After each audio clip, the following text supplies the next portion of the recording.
Good morning, Matt Miller. How are you? Good morning. I love that song.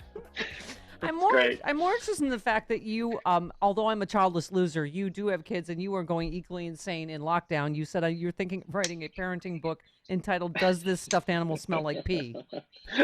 Yeah, you should see the things that I don't tweet that I think about that my wife says, maybe just keep that one between us. Maybe not. Maybe not. You're an esteemed legal analyst. Let's keep it that way.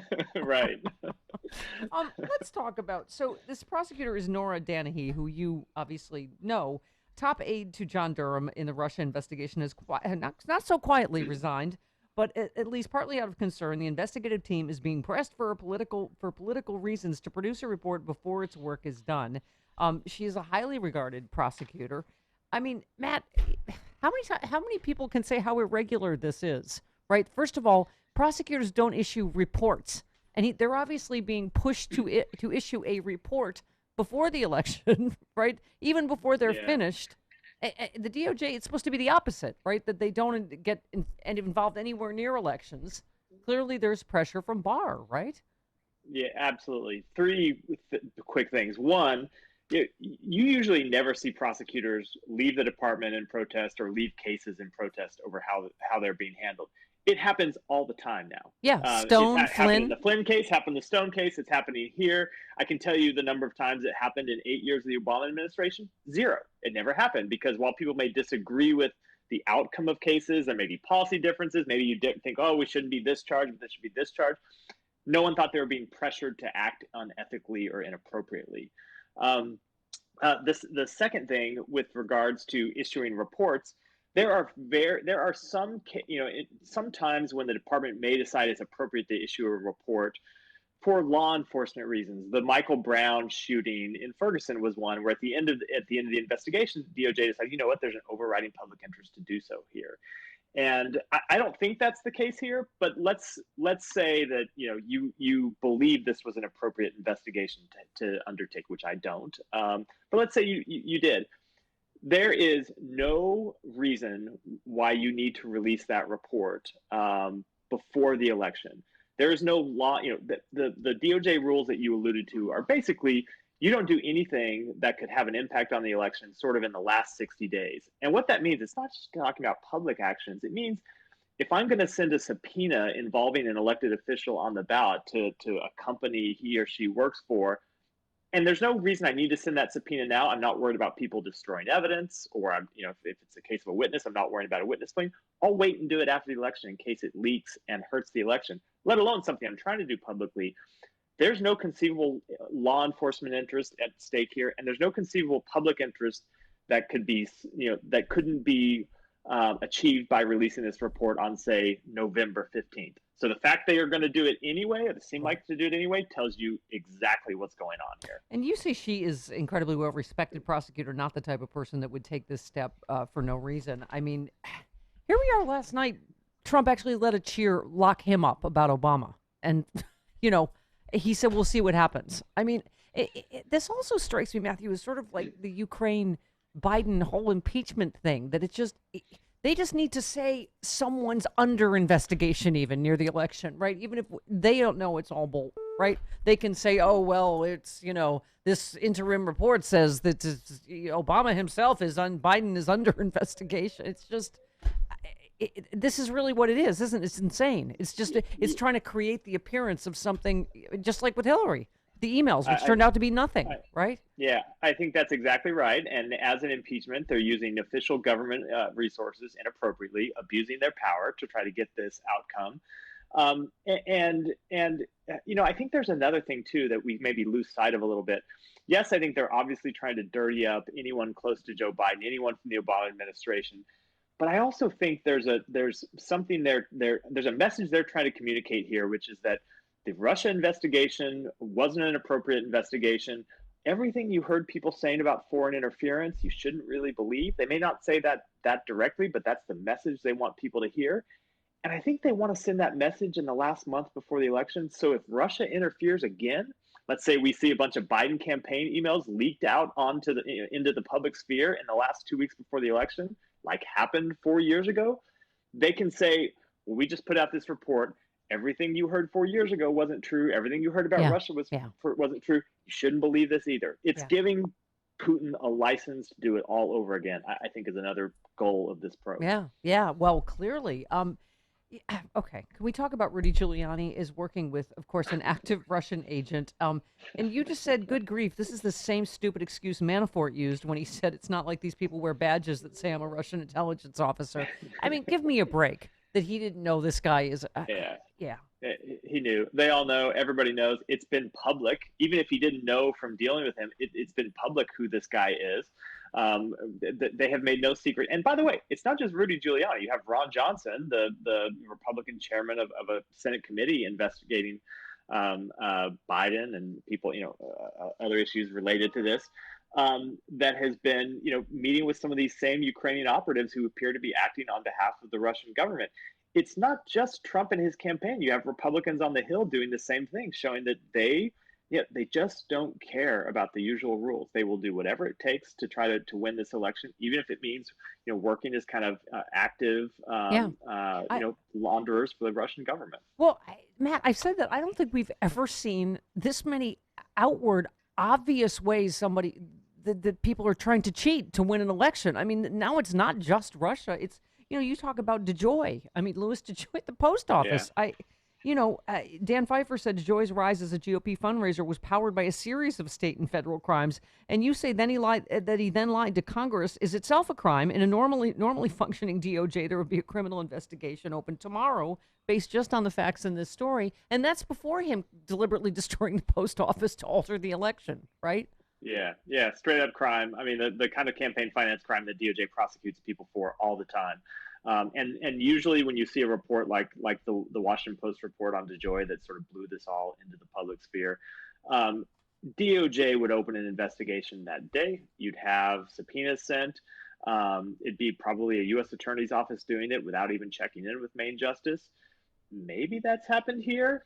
I really doubt it. Yeah. I strongly suspect Barr has put the word out that if you want to open this kind of investigation, you have to clear it through me. And guess what? That clearance is never going to come, so don't even bother. Yeah. Okay, so I don't, this is just, as you say, this really is exhausting. Oh, the Justice Department moved to take over Trump's defense in the E. Jean Carroll rape law, even though the alleged incident occurred in the 90s and had nothing to do with the presidency. And you just said another item on the day one list for the AG, the new AG. I mean, there's just, we're running out of words for improper, illegal, unprecedented, right? Yeah, I think a lot about this. I think about, I got there on day one with Eric Holder in 2009, and we inherited a mess. People forget about what a mess the Justice Department was after the Bush administration. And Attorney General Gonzalez had to resign in a scandal. There were all kinds of other politicization scandals, and it is nothing. It is nothing compared to what, knock on wood, my wood desk here. If Joe Biden wins, the next AG is going to walk into. And some of these things will be easy to fix. Like you can drop DOJ's intervention in that lawsuit immediately and tell Trump he's on his own. Right. Some of them are going to be hard. Rebuilding public credibility is not going to be something you can do overnight. The way that you can, withdraw from a court case and change the outcome. You don't change public opinion and rebuild the department's credibility in a day. Just this weekend, I mean, just these headlines that we wake up to every day, Matthew. Trump brags about Bill Barr's DOJ killing a man. That's the way it has to. Talks about retribution.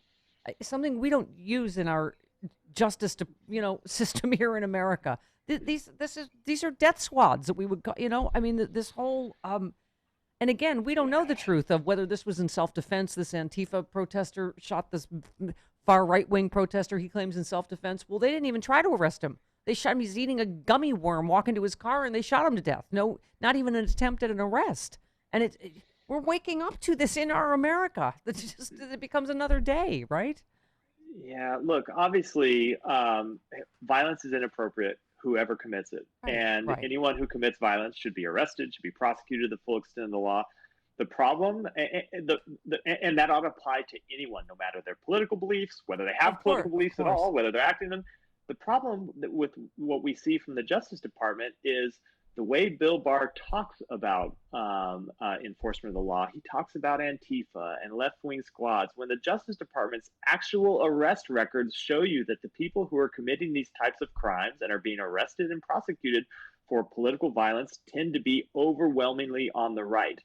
But you don't hear that from the Attorney General. And so you both have him creating a problem of public perception where he's out in, again, by the way, the Attorney General basically shouldn't be doing a lot of interviews right now. He should be pretty quiet in general because we're getting close to the election.